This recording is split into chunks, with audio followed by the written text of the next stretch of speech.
9h49, merci de nous retrouver sur le plateau de Picardie Matin. Dernière émission de la semaine, vous le savez, 52 minutes à passer ensemble, 52 minutes en direct avec une adresse qu'il ne faut pas oublier, picardie.matin@francetv.fr pour nous envoyer vos photos durant toute l'émission.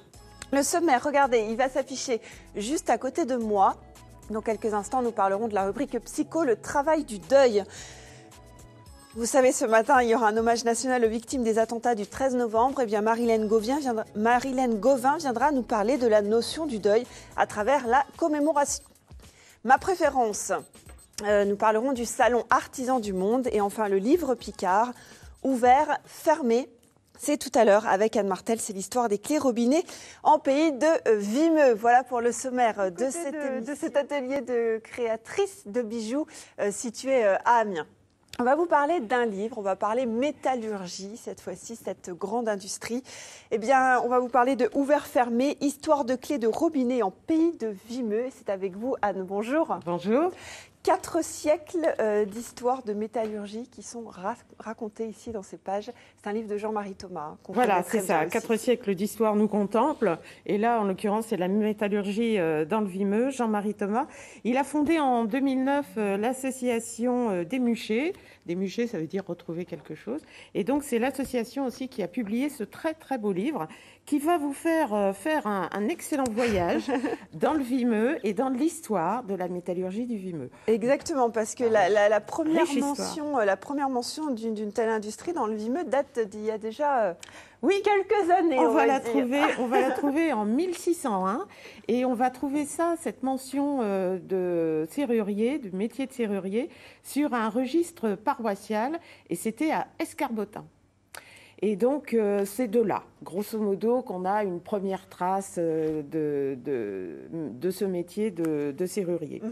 Et puis, au XVIIe, au XVIIIe, le métier va évoluer parce que le pouvoir royal va s'approvisionner, puisqu'on n'est pas loin de la baie de Somme, c'est une ouverture, il y a des bateaux, il y a du commerce. Et ce qu'il y a d'intéressant aussi, c'est qu'il y a 2 grandes forêts. Il y a la forêt de Crécy et la forêt d'Eu. Et ces forêts sont riches en bois et le bois est nécessaire pour alimenter les fonderies. Voilà. Alors la tradition, elle veut que la serrurerie débute dans le Vimeux par une histoire d'horloge, vous m'avez raconté. Alors c'est la tradition qu'on appelle macquenéenne. C'est-à-dire, imaginez, nous sommes en 1601, on est au fond du Vimeux, arrive un horloger allemand qui va s'installer à Escarbotin. Il va donc fabriquer des horloges, mais il va fabriquer des horloges avec serrure. Et le château voisin va en acheter une. Il va la vendre et il va en fabriquer une deuxième, et une troisième, et une quatrième. Et c'est comme ça que débute cette tradition d'horlogerie et de serrurerie aussi dans le Vimeux.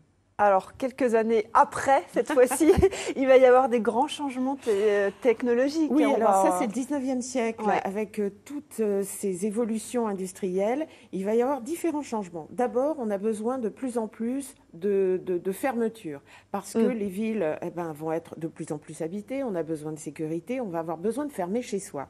On va plus avoir ces grosses serrures, qui étaient dans les châteaux. Oui, voilà, avec les grosses clés. Avec des grosses clés très lourdes. On va avoir des boîtiers plus petits et on va avoir des clés plus petites et plus simples aussi, beaucoup plus simples. Et puis, il y a une technique qui s'appelle, alors là je lis, la fonte malléable, qui va arriver dans le Vimeux et qui va occasionner bien sûr différents changements, notamment un petit peu de chômage, puisque les fondeurs traditionnels, il faut savoir que avant tout, le serrurier, à l'époque, est d'abord forgeron. Et son art consiste à souder le fer par chauffage. Donc, le forgeron, il va regarder la couleur du fer et va dire là, c'est le moment. Voilà, c'est l'expérience qui fait. Avec la fonte malléable, quelques dizaines de minutes suffisent exactement à fabriquer plusieurs clés. Alors qu'avec l'ancienne technique, il fallait au moins 2 heures pour en fabriquer. Pour en faire une, en fait. Bon, très bien. Donc ça, c'est une révolution industrielle. Ça, c'est la révolution, c'est ce que j'allais dire. Donc, alors, il y a de nouvelles fonderies qui vont s'installer, ça va se développer. Il y a des nouvelles fonderies qui vont s'installer, il va y avoir de la concurrence. Ensuite arrive le début du XXe. Évidemment, il y aura aussi des restructurations économiques. Ça, c'est connu aussi dans le Vimeux. Et le livre raconte bien aussi des grèves qui ont eu lieu à Fressonville, où là, le public pourra retrouver toute l'histoire de ces luttes ouvrières, des habitations aussi, des ouvriers métallurgistes du Vimeux. Et c'est vraiment un excellent témoignage. Et moi, ce que j'ai bien aimé aussi dans ce livre-là, c'est que vous avez à chaque page le témoignage de jeunes qui travaillent actuellement dans le Vimeux. Il y a 21 jeunes qui ont été interviewés et qui répondent à 2 questions. Quel est votre métier et pourquoi le faites-vous? Donc ça, c'est intéressant. Parce et ça, c'est passionnant parce que c'est maintenant. En fait. C'est maintenant, c'est dans le concret, exactement. Et c'est en ça que j'ai trouvé que ce livre était très bien construit. Et puis pour ceux qui veulent savoir comment ça fonctionne, il y a des cahiers techniques aussi. Alors, vous avez des cahiers techniques sur lesquels je ne m'étendrai pas outre mesure parce que vraiment, un dessin vaut mieux qu'un long discours. Et puis, ce qu'il y a d'intéressant aussi, c'est la dernière partie qui est consacrée aux artistes.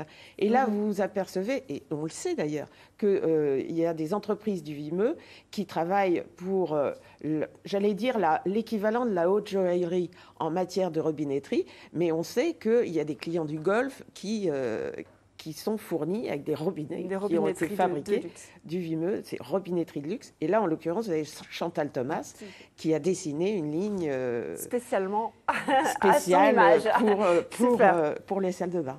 Eh ben, merci beaucoup Anne Martel d'être venue nous parler de ce livre ouvert, fermé, je vous rappelle, histoire de clés de robinet en pays de Vimeux. Voilà, merci. Merci à vous.